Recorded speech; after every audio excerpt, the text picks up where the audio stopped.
Hello, I am Exit Light. Welcome.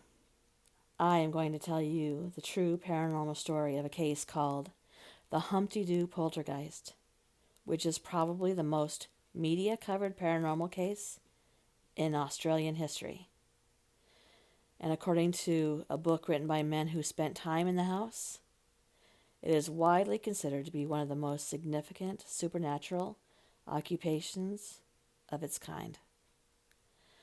The story begins in August of 1997 when Jill Somerville and her partner Dave Clark moved into a rental home on McMinn's Drive in Humpty Doo, a town located southeast of Darwin in Australia's Northern Territory. The couple lived happily in their new home, and there was no unusual activity experienced at the house. Their peaceful life would soon end after another couple moved in with them in January of 1998, Andrew and Christy Agius and their 11-month-old daughter Jasmine. Then, the strange events included classic poltergeist phenomena such as objects flying through the air propelled by unseen forces. The various objects included broken glass, bottles, lids, and most ominous, knives. It appeared to be a full-out assault on the home's occupants, and the activity would only increase over time.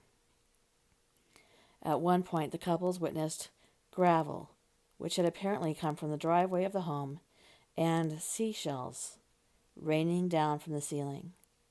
Then, the poltergeist began to communicate with the couples by using Scrabble tiles to spell out a large array of words. Among the many words were fire, help, skin, car, Troy. The Scrabble words were found at various spots in the Humpty Doo house and would continue to be part of the paranormal activity for as long as the couples lived in the home.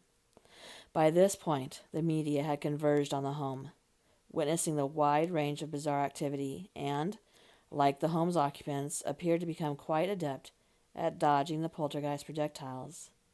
Up to that point, the couple seemed to just put up with the phenomena.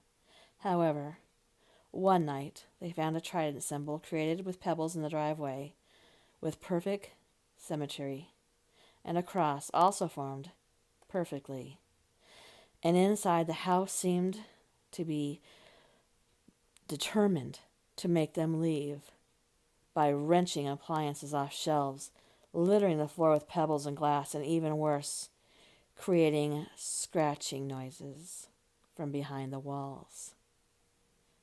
This is when they decided to ask their local priest for help. The priest they initially spoke with contacted two of his colleagues, who also went to the Humpty Doo home. The arrival of the priest was immediately met by a violent outburst by the poltergeist. One of the priests, Father Stephen de Souza of Darwin's St. Mary's Cathedral, began, upon his arrival, to wander through the entire house. In the kitchen, he said that, quote, he noticed a microwave with a steak knife on top, and as I walked away, someone called Father. And then the knife flew through the air directly at him. There had been no one standing even close to where the knife had been. The knife came within an inch or so of his chest and just stopped, as if it had hit a wall, and then dropped to the floor. Bibles were ripped from their hands, and when later examined, they were found to have pages missing. Specifically, pages dealing with casting out of demons. At one point, one of the priests was grabbed by an unseen force. His arm bent behind his back, and he was forced to the ground. The efforts of the clergy appeared to have no effect, and perhaps even made things worse. One possible explanation for the activity at the Humpty Doo home seems to be revealed in the numerous Scrabble words found around the home.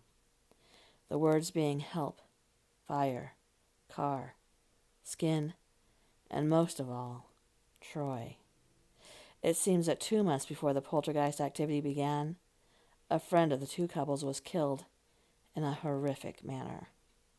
The man, whose name was Troy, was hauling turpentine when he was involved in an accident. The turpentine exploded and Troy died a horrible, fiery death.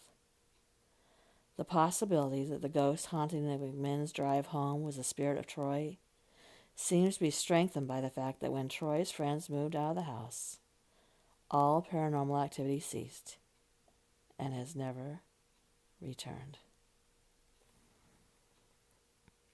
Thank you for coming to my channel.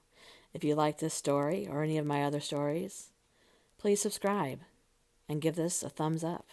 Also, if you'd like to be notified of new content, please click that bell next to the subscribe button. Thank you.